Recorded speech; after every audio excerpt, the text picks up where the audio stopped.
ശ്രീ റെജി ലൂക്കോസ്, ശ്രീ പൊടിപാറ പറഞ്ഞത് കേട്ടല്ലോ. CPIM ആണ് CPM പാർട്ടിയിൽ നിന്ന് ഒരു നേതാവ് കോൺഗ്രസിലെ ഒരു പ്രധാനപ്പെട്ട നേതാവിനെ കുറിച്ചോ അല്ലെങ്കിൽ കോൺഗ്രസ് ഭരിക്കുന്ന സമയത്ത് കോൺഗ്രസ് സർക്കാരിനെ കുറിച്ചോ പുകഴ്ത്തിക്കൊണ്ട് ലേഖനം എഴുതിയാൽ ആ പാർട്ടിയിൽ ഉണ്ടാകുമോ ആ നേതാവ്?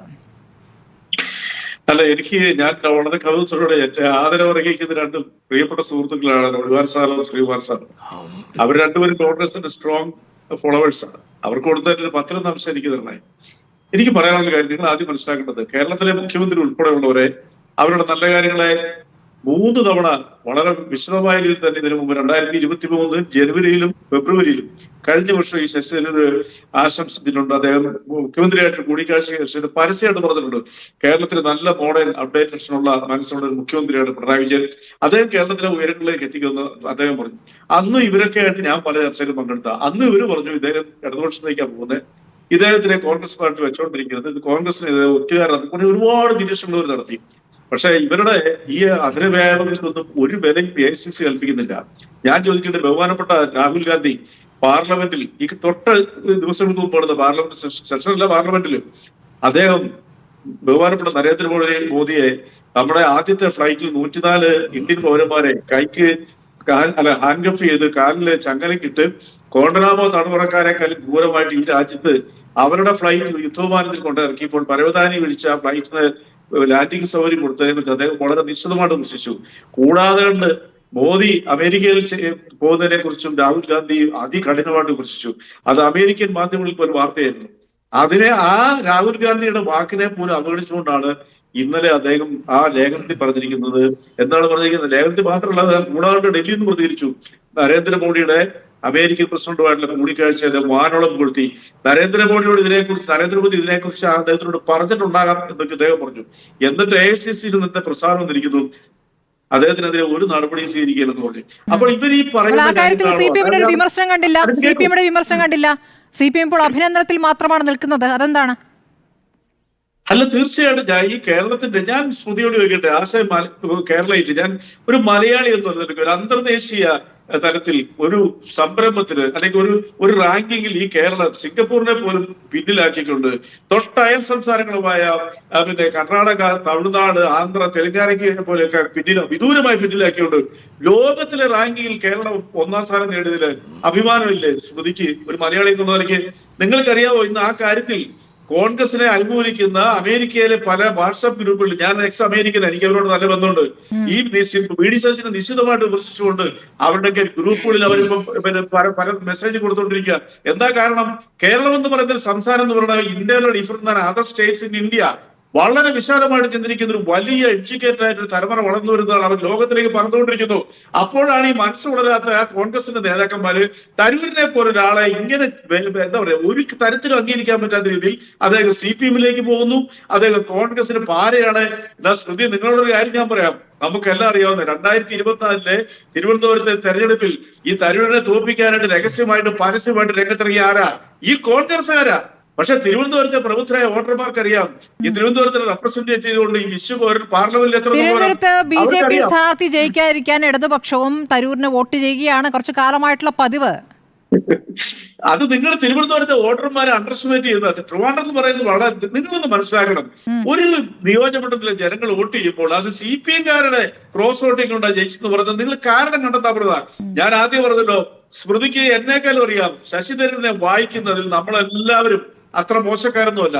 പിന്നെ ഈ രാഷ്ട്രീയത്തിന്റെ ശത്രുത വെച്ചുകൊണ്ട് നമ്മൾ വളരെ രീതിയിൽ വ്യാഖ്യാനിക്കുക.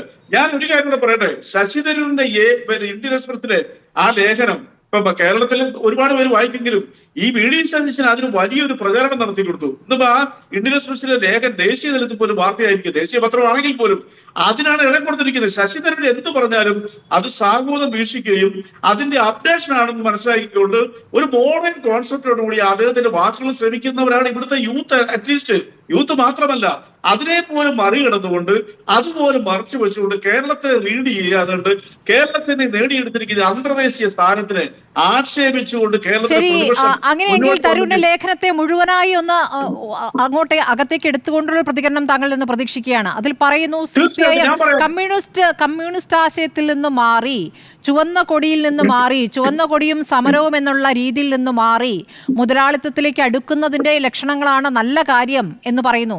ഇത് നിങ്ങൾ ഭരണപക്ഷത്തുള്ളപ്പോൾ മാത്രം പോരാ, പ്രതിപക്ഷത്തായിരിക്കുമ്പോഴും ഇതേ സമീപനം വേണം. കാരണം ഇവിടെ UDF ഭരിക്കുന്ന കാലത്ത് അങ്ങനെ ആയിരുന്നില്ല.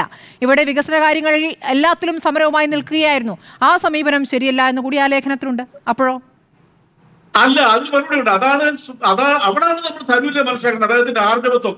അത് വായിക്കാത്തവരില്ല. ഞാൻ 3-ാം പ്രാവശ്യം വായിച്ചു. ഞാൻ അത്ര വലിയ ഡീപ്പ് ആയിട്ട് ഇംഗ്ലീഷ് നോളജ് ഉള്ള ആളൊന്നുമില്ല. എങ്കിലും എനിക്ക് അറിയാവുന്ന ഭാഷയിൽ ഞാൻ വായിച്ചു. ഞാനത് മുഴുവൻ വായിച്ചു. അതുപോലെ തന്നെ ഇത് എല്ലാവരും വായിക്കുന്നതല്ലേ. കമ്മ്യൂണിസ്റ്റ് പ്രസ്ഥാനത്തിനോടുള്ള അദ്ദേഹത്തിന്റെ നേരത്തെ എന്ന് പറഞ്ഞ സാമ്രാജ്യത്തിലേക്കുള്ള ചുവടുമാറ്റം എന്നൊക്കെ അദ്ദേഹത്തിന് പറയാനുള്ള അവകാശമുണ്ട്. പക്ഷെ അത് തരൂരിന് സ്വീകാര്യനാവുന്ന രീതിയിലേക്ക് കമ്മ്യൂണിസ്റ്റ് പാർട്ടി മാറിയോ ഇല്ലയോ ഒന്ന് പറയൂ. കമ്മ്യൂണിസ്റ്റ് പാർട്ടി നിങ്ങൾ മനസ്സിലാക്കണം. ബഹുമാനപ്പെട്ട പിണറായി വിജയൻ സ്വിറ്റ്സർലൻഡിലും നെതർലാൻഡിലും പോലുള്ള രാജ്യങ്ങളിൽ സന്ദർശിച്ചപ്പോൾ, ജപ്പാനിൽ പോയി സന്ദർശിച്ചപ്പോൾ, കൊറിയ സന്ദർശിച്ചപ്പോൾ നിങ്ങളെ പോലുള്ള മാധ്യമങ്ങൾ ഇവിടുത്തെ പ്രതിപക്ഷം ആക്ഷേപിച്ചു. എന്നാൽ ഏറ്റവും പുതിയതായിട്ട് വരുന്ന ഒരു വാർത്ത നിങ്ങൾ കേൾക്കണോ? ഈ ചാനലിലൂടെ ഞാൻ പറയാം, നിങ്ങൾ പക്ഷെ അറിഞ്ഞോ ഇല്ലെന്ന് എനിക്കറിയില്ല. ജപ്പാനിൽ 50,000 സ്കിൽഡ് ലേബേഴ്സിനെ ജപ്പാനിലേക്ക് ആസാം ഗവൺമെന്റുമായിട്ട് ടൈപ്പ് ആയിരിക്കുന്നു. അവർ MOU ഒപ്പുവെച്ചു കഴിഞ്ഞു. അത് കൂടാണ്ട് സിംഗപ്പൂർ 80,000 നേഴ്സസിന് വേണമെന്നാണ് പറഞ്ഞിരിക്കുന്നത്. കേരളത്തിലെ നേഴ്സുമാരോട് സ്കിൽഡ് ആയിട്ടുള്ള നേഴ്സുമാര്, കേരളത്തിലെ നേഴ്സുമാർ എന്ന് പറഞ്ഞ ലോകവ്യാപകമായിട്ട് അംഗീകാരം 1-ാം സ്ഥാനമാണ്. നമ്മുടെ 7 അയലോകത്ത് വരത്തില്ല കേരളത്തിനുള്ളിലുള്ള നേഴ്സുമാരുടെ ട്രീറ്റ്മെന്റിൽ. പക്ഷേ കേരളത്തിലെ നേഴ്സുമാരെ ഒരു അവസരം കൊടുക്കാൻ ഈ കേന്ദ്ര സർക്കാർ മനസ്സ് കാട്ടിയോ? നിങ്ങൾ ഈ പറഞ്ഞ സാമ്രാജ്യവാദികൾ അടുത്ത് പോയി അവസരങ്ങൾ തേടിപ്പോയി അവരെ കൊണ്ടുവരാൻ ശ്രമിച്ച മുഖ്യമന്ത്രി പിണറായി കമ്മ്യൂണിസ്റ്റ് ആശയത്തിൽ നിന്നുകൊണ്ട് ഇത് സാധ്യമല്ല. അപ്പോൾ നിലപാട് മാറ്റുന്നു, നയം മാറ്റുന്നു. അതാണ് ഈ പറയുന്ന ഇപ്പോഴത്തെ ഭാഷയിൽ ഇപ്പോഴത്തെ പ്രതികരണങ്ങൾ തുടർച്ചയായ ഭാഷയല്ല. തുടർച്ചയായി ഇപ്പോൾ MV ഗോവിന്ദനായാലും മന്ത്രി R ബിന്ദു ആയാലും പറയുന്ന മൂർത്തമായ സാഹചര്യത്തിലെ മൂർത്തമായ മാറ്റമായി ഇതിനെ കാണാം അല്ലേ? നിങ്ങളോട് ഒരു കാര്യം പറയാം, നിങ്ങൾ എങ്ങനെ വ്യാഖ്യാനിച്ചാൽ എനിക്ക് പ്രശ്നമില്ല. മാറ്റമില്ലാത്തതിന് മാറ്റം എന്ന വാക്കിന് മാത്രമാണെന്ന് പറഞ്ഞത് കമ്മ്യൂണിസ്റ്റ് ആശയത്തിൽ നിന്ന് മാറി നിൽക്കുന്ന മാറ്റമല്ല ഉദ്ദേശിച്ചത്. ശരി, എന്തിനാണ് സ്മൃതി ഇടപെടുന്നത്? ഞാൻ ഈ പറയുന്നത് വസ്തുതാപരമായ കാര്യങ്ങളാണ്. ആശയത്തിൽ ഉറച്ചു നിന്നുകൊണ്ട് വികസനം കൊണ്ടുവരാനുള്ള മാറ്റം ഞങ്ങളെ പോലെ ഉൾക്കൊള്ളുന്ന ആരുമില്ല. നിങ്ങൾ ചൈനയിലേക്ക് നോക്കൂ. നിങ്ങൾ ഡീപ് സീക്ക് ആർക്കും പറയുന്ന ഒരു ആപ്ലിക്കേഷനെ കുറിച്ച് കേട്ടിട്ടുണ്ടോ? ഈ കഴിഞ്ഞ 20-ാം തീയതി ട്രംപ് സത്യപ്രതിജ്ഞ അന്ന് ലോകത്തിലേക്ക് അത് ഇറക്കി വിട്ടു. ഈ പറയുന്ന ചൈനയിലെ 40 150 തൊഴിലാളികളെ കൊണ്ട് 150 ദിവസം കൊണ്ട് 150 കോടി മാത്രം ആ സർക്കാർ ഇൻവെസ്റ്റ് ചെയ്ത് 6000 കോടി ഇൻവെസ്റ്റ് ചെയ്തിട്ട് 6 വർഷം കൊണ്ട് വന്ന പല ആപ്ലിക്കേഷനും പൊട്ടിപ്പൊളിഞ്ഞു. ഈ പറയുന്ന എലോൺ മസ്കിന് പോലും 600 മില്യൺ ഡോളേഴ്സ് ഒരു ദിവസം നഷ്ടപ്പെട്ടു. ആ ചൈന നിങ്ങളൊക്കെ നേരത്തെ ആക്ഷേപിച്ച ഡ്യൂപ്ലിക്കേറ്റിന്റെ രാജ്യമൊന്നും ഇന്നിപ്പോ എന്ത് വേണ്ടി ലോകം ചൈനയുടെ മുമ്പിൽ കീഴടങ്ങി. അതിനെ നിങ്ങൾ ആക്ഷേപിച്ചെന്നോടെ കമ്മ്യൂണിസ്റ്റുകാരെന്ന് പറഞ്ഞുകൊണ്ട് ആക്ഷേപിച്ച് ഇന്ന് ചൈനയോളം ഡെവലപ്പ് ചെയ്ത രാജ്യം ലോകത്തില്ല. നിങ്ങൾ ലോകത്തിന്റെ ഏത് മുക്കിൽ പോയാലും, ഞാനൊക്കെ യാത്ര ചെയ്യുന്നതാണ്, ചൈനീസ് പ്രോഡക്റ്റ് കാണും. ഇപ്പൊ നിങ്ങൾക്ക് അംഗീകരിക്കണമെന്നോ? ഡീപ് സീ കാറിനെ കുറിച്ച് ഞാൻ പ്രത്യേകം പറയേണ്ട കാര്യമുണ്ടോ? ആ ആപ്ലിക്കേഷനെ കുറിച്ച് നിങ്ങൾ ഡൗട്ട് ചെയ്യൂ. നിങ്ങൾ $10.